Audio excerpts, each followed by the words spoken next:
नमस्कार दोस्तों, मेरा नाम है शिवशंकर तिवारी और आप देख रहे हैं आपका अपना YouTube channel exam warriors begins. दोस्तों, फिलहाल की टाइम में एक न्यूज़ चल रही है ईडब्ल्यूएस आरक्षण को लेकर के। इस पे कई सारे यहाँ पर विवाद हो चुके हैं अभी फिलहाल, और सुप्रीम कोर्ट के अंदर इसकी याचिका जो है वो एक्सेप्ट कर ली गई है और इसके ऊपर सुनवाई भी चल रही है। ऐसे में ये जो विवाद है, पहले तो जानना ये है कि ये विवाद पूरा है क्या, किस वजह से ईडब्ल्यूएस आरक्षण को लेकर के यहाँ पे विवाद खड़ा हुआ है, उसका क्या कारण है। और दूसरा हमें ये जानना है कि एक्चुअल में ईडब्ल्यूएस आरक्षण है क्या, उसके बारे में भी चर्चा करेंगे। और तीसरी जो चीज़ है वो हमें ये समझना होगा कि एक्चुअल में जो अगर ईडब्ल्यूएस आरक्षण जो है वो जो कि सरकार ने लाई है, तो ज़रूर कुछ ना कुछ संशोधन किए होंगे और कुछ चीज़ें होंगी जिन्हें अमेंडमेंट करके लाए होंगे। तो ऐसे में वो क्या अमेंडमेंट्स हैं, उन सभी चीज़ों को देखेंगे। और क्या अगर ऐसा होगा कि अगर ये असंवैधानिक घोषित हो जाता है, तो क्या ये ईडब्ल्यूएस आरक्षण जो है वो हमेशा के लिए समाप्त हो जाएगा। ये सब कुछ टॉपिक है जो इसमें हम लोग डिस्कस करने वाले हैं। अंत में आपसे एक सवाल पूछूंगा जो कि आपको अपनी राय बतानी है, तो देखते हैं।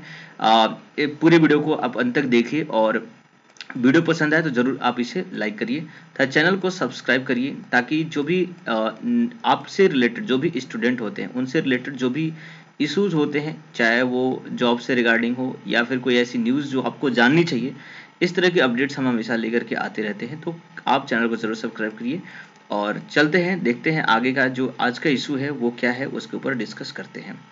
तो देखिए, जो सबसे पहली बात है कि ईडब्ल्यूएस के बारे में जानना कि एक्चुअल में ईडब्ल्यूएस है क्या, क्योंकि बहुत सारे लोगों को शायद ईडब्ल्यूएस के बारे में नहीं पता होगा और मैक्सिमम कैंडिडेट जो होते हैं ईडब्ल्यूएस के बारे में उनको जानकारी होती है जनरली, जो आप कॉम्पिटिटिव एग्जाम्स की तैयारी कर रहे हो या फिर आप एडमिशन पढ़ाई वगैरह कर रहे हो, क्योंकि यहाँ पर ईडब्ल्यूएस का फ़ायदा अभी भी स्टूडेंट को मिल रहा है बहुत अच्छा। ठीक है, तो इस वजह से आपको इसके बारे में नॉलेज होनी चाहिए। तो देखिए, एक्चुअली है क्या ईडब्ल्यूएस, इसे कहते हैं इकोनॉमिकल वीकर सेक्शन, है ना। यानी कि वित्तीय रूप से जो कमजोर वर्ग है, ये उसके लिए आरक्षण लाया गया हुआ है।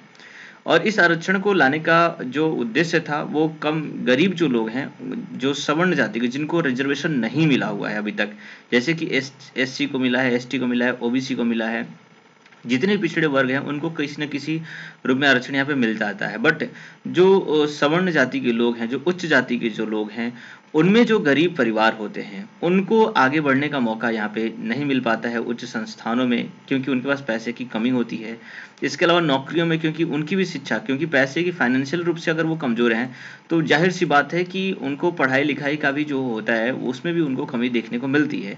गरीब परिवार जो गांव में रहते हैं, जिनके उतनी नॉलेज नहीं होती, शिक्षित नहीं है वो, तो ऐसे लोगों को ईडब्ल्यूएस में यहाँ पर शिक्षित करने के लिए या फिर उन्हें नौकरियों में आरक्षण देने के लिए ये संविधान संशोधन किया गया था और ये उसी से रिलेटेड है। तो देखिए, एक्चुअल है क्या कि इसमें 10% का आरक्षण दिया जाता है। और ये जो संशोधन था 103वां संशोधन भारतीय संविधान का संशोधन अधिनियम था, जिसे 2019 के तहत लाया गया था। इस अनुच्छेद में इस आरक्षण को लाने के लिए अनुच्छेद 15 और 16 में यहाँ पे संशोधन करना पड़ा था। आपको पता होना चाहिए कि अनुच्छेद 15 और 16 क्या कहता है। देखिए, अनुच्छेद 15 जो होता है उसमें ये कहा गया है कि सभी लोगों के लिए, मतलब समानता का अधिकार यहाँ पे एक तरीके से दिया गया, मतलब जाति, लिंग, जन्म स्थान, है ना, इन सभी के आधार पर किसी भी तरह का कोई भी भेदभाव नहीं किया जाएगा। दूसरा बात लिखा गया है 16 में कि आपको रोजगार में अवसर की समानता प्रदान की जाएगी। रोजगार में अवसर की समानता प्रदान की जाएगी, लेकिन इन्हीं चीज़ों में यहाँ पर संविधान में अनुच्छेद 15 में 15(6) को लाया गया और अनुच्छेद 16 में 16(6) को सम्मिलित किया गया। तब जाकर के 103वें संविधान में ईडब्ल्यूएस के कोटे को लाया गया। देखिए, यहाँ पे क्या है कि यह आर्थिक रूप से कमजोर वर्गों के लिए शिक्षा संस्थानों में नौकरियों और प्रवेश में आर्थिक संरक्षण के लिए ये आरक्षण लाया गया था। यह अनुसूचित जाति जो कि एससी, अनुसूचित जनजाति एसटी तथा सामाजिक और शैक्षिक रूप से पिछड़े वर्ग एसईबीसी, यानी कि जो सोशल इकोनॉमिकल बैकवर्ड क्लास होता है, उन सभी से अलग 50% आरक्षण नीति द्वारा कवर नहीं किए गए गरीबों के कल्याण को बढ़ावा देने हेतु अधिनियम किया गया। मतलब जैसा कि आपने देखा होगा कि हमारे संविधान में जो है कि 50% से अधिक आरक्षण नहीं दिया जा सकता किसी भी सीट पर। तो जो कि यहाँ पर अनुसूचित जनजाति, अनुसूचित जाति, है ना, ओबीसी और इन सभी में कुल मिलाकर के जो आरक्षण है अभी तक वो 49.5% दिया गया है ना। अब तक आरक्षण इतना दिया जा चुका है, लेकिन इसके बावजूद भी जो सवर्ण या उच्च जाति के जो लोग हैं, उनमें जो गरीब लोग हैं, उनको किसी तरह का आरक्षण यहाँ पे नहीं प्रदान किया गया था। इसकी वजह से केंद्र और राज्य ने दोनों ने ही ईडब्ल्यूएस को आरक्षण प्रदान करने के लिए जो था संविधान संशोधन वो लेकर के आए थे। अब आगे हम इसमें देखते हैं कि ये एक्चुअली 103वां संविधान संशोधन है क्या। तो मैं बता दूं कि 2019 में इसे लाया गया था, जो कि हमारे संविधान संशोधन को 103वें संशोधन के आधार पर है। इसमें जो है जो लोग आते हैं, जो उनको नौकरी और शिक्षण संस्थानों में प्रवेश के लिए आरक्षण दिया जाता है, तथा जो SC ST या OBC के जो लोग हैं, जिनको ऑलरेडी आरक्षण का लाभ मिल रहा है, उनको इसमें शामिल नहीं किया गया है। ठीक है, और इसके अलावा इस आरक्षण को लेकर के कुछ और भी शर्तें दी गई हैं, तो वो शर्तें भी आपको यहाँ पे जाननी चाहिए। देखिए, कुछ शर्तें हैं और इन शर्तों को जो भी पूरा करता है, चाहे वो किसी भी कास्ट का हो, मतलब चाहे वो उच्च जाति का हो चाहे निम्न, हालांकि निम्न बस एक शर्त यह है कि जो भी जिनको ऑलरेडी आरक्षण मिल चुका है उन्हें नहीं मिलेगा। जो किसी भी जाति का हो, अगर उन्हें आरक्षण का फायदा नहीं मिल रहा है, तो ऐसे गरीब लोगों के लिए ये लाया गया था। तो देखिए, इसमें क्या है कि पहली बात तो सामान्य वर्ग के ऐसे परिवार जिनकी सालाना आय 8 लाख रुपए से कम हो, है ना। तो सामान्य वर्ग क्यों बोला गया? क्योंकि ऑलरेडी जो पिछड़े वर्ग हैं और जो OBC है उनको ऑलरेडी आरक्षण मिला हुआ है, तो इसलिए इसे सामान्य वर्ग में बोला गया। दूसरी बात, जिनके पास 5 एकड़ या उससे कम कृषि योग्य भूमि है, या फिर ऐसे परिवार जिनके पास 1000 वर्ग फीट या उससे कम क्षेत्रफल का फ्लैट है। इसके अलावा अधिसूचित नगरीय क्षेत्र में जिनके पास 109 गज का प्लॉट है, और गैर अधिसूचित नगरीय क्षेत्र में जिनके पास 209 गज या उससे कम का प्लॉट है, तो ऐसे सभी लोग इस आरक्षण के लिए पात्र माने जाएंगे। इसके अलावा जो लोग अभी तक किसी तरह का आरक्षण के अंतर्गत नहीं आते हैं, ऐसे लोग इसमें शामिल हो सकते हैं, चाहे वो किसी भी कास्ट या किसी भी रिलीजन से बिलोंग करते हैं। वैसे कोई मैटर नहीं करता, चाहे वो आप हिंदू हो, मुस्लिम हो, या फिर सिख या ईसाई, किसी भी रिलीजन से हो, अगर आप इन सभी क्राइटेरियाज को फॉलो करते हो तो आप इस आरक्षण को पात्र हैं। ठीक है, तो ये तो हो गया कुल ईडब्ल्यू सर्टिफिकेट को लेकर के कि क्या इसका मेन ऑब्जेक्टिव है। अब हमें देखना है कि संविधान की पीठ में कौन से जज जो हैं इसको सुनवाई कर रहे हैं, ये आपको यहाँ पे समझने की जरूरत है। ठीक है, तो देखिए, इसकी जो अपील है ना, वो सुप्रीम कोर्ट में जा चुकी है, और वहां पर 5 जजों की संवैधानिक पीठ बैठी हुई है इसके ऊपर सुनवाई करने के लिए, जिसमें you Lalit, justice S Ravindra Bhatt, justice Dinesh Maheshwari, justice SB पारदीवाल और जस्टिस बेला त्रिवेदी, ये सभी जो जज हैं वो इस आरक्षण के लिए सुनवाई करने के लिए यहाँ पर हैं। इनकी बेंच बैठी हुई है और ये सुनवाई कर रहे हैं। अभी हमें ये देखना है कि संविधान संशोधन की जो वैधता है या नहीं है, इसकी जांच करने के लिए इन्होंने 3 प्रमुख आधार रखे हैं। अभी जो 5 जज बैठे हैं, इन्होंने ये चेक करना है, क्योंकि कुल मुद्दा ये है कि ये जो विपक्ष के जो लोग हैं, उनका कहना ये है कि जो ईडब्ल्यूएस जो आरक्षण दिया गया है वो पूरी तरीके से असंवैधानिक है।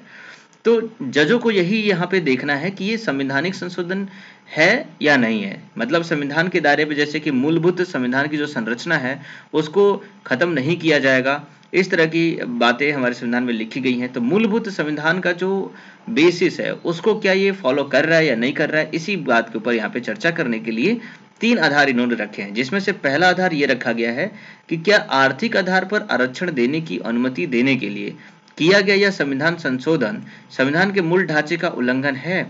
तो पहली बात तो यही है कि क्या हमारे संविधान में किसी को भी आर्थिक आधार पर संरक्षण देने की बात कही गई है या नहीं कही गई है।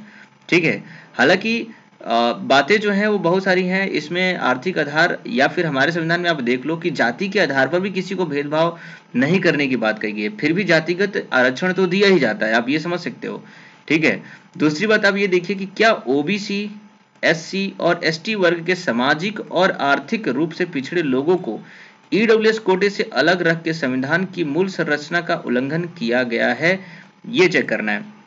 क्योंकि अभी आपने देखा कि जिस वर्ग को ऑलरेडी आरक्षण मिल रहा था उसको EWS में शामिल नहीं किया गया है। तो मेरे ख्याल से आप भी अब समझ सकते हो कि अगर EWS में शामिल नहीं किया गया, मतलब कि इनको तो ऑलरेडी आरक्षण मिल चुका है, अगर इनको अलग से फिर से 10% मिलेगा तो फिर जो सामान्य वर्ग के जो गरीब लोग हैं उनको इसमें फायदा कैसे मिलता, फिर तो वहां पर भी कंपटीशन एज इट इज ही हो जाता।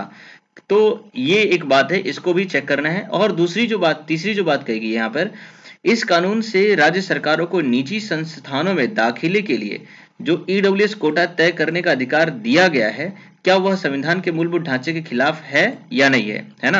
यानी कि जो भी निजी संस्थान है उसमें कितना ईडब्ल्यूएस का कोटा कितना रहेगा, इसका जो तय करने की जो जिम्मेदारी है वो राज्य सरकारों को है।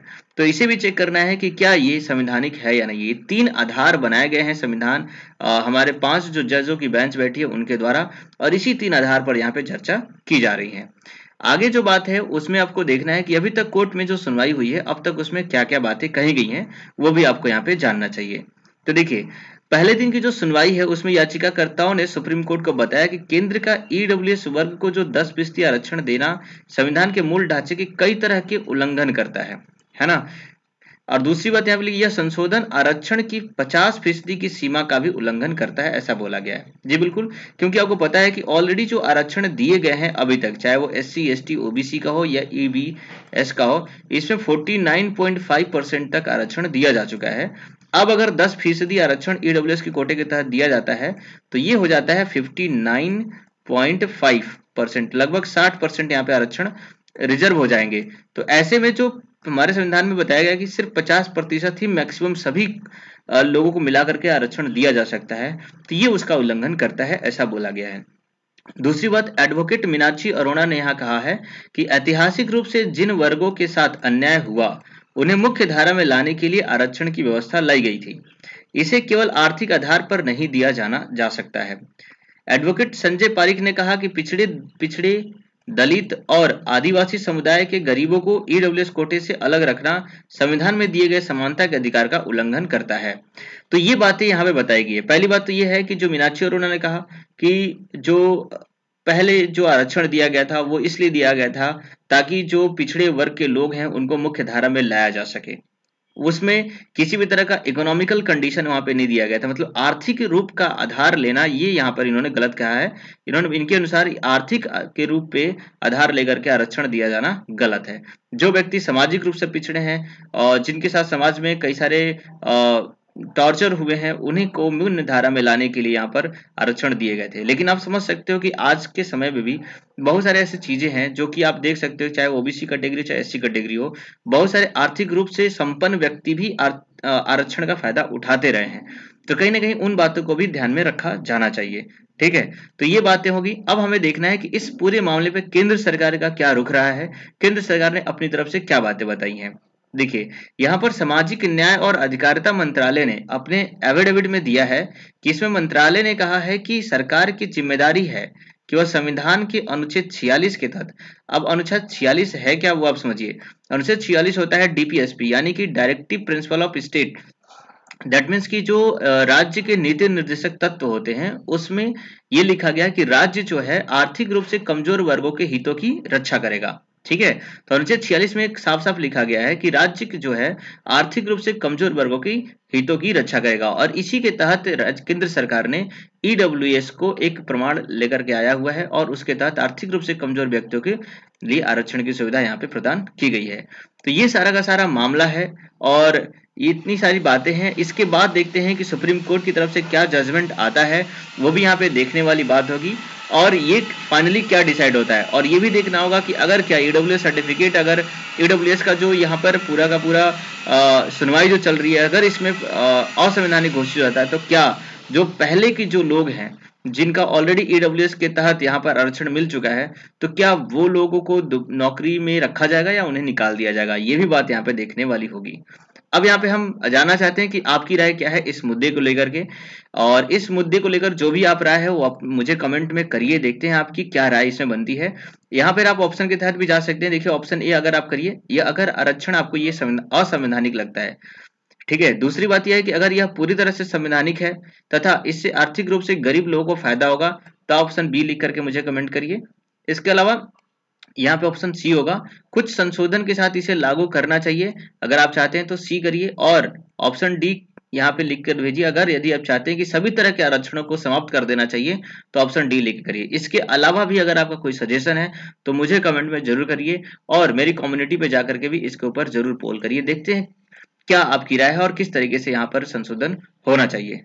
आज के लिए इतने ही रखते हैं, मिलते हैं नेक्स्ट वीडियो में। आपका दिन शुभ रहे। जय हिंद, जय भारत।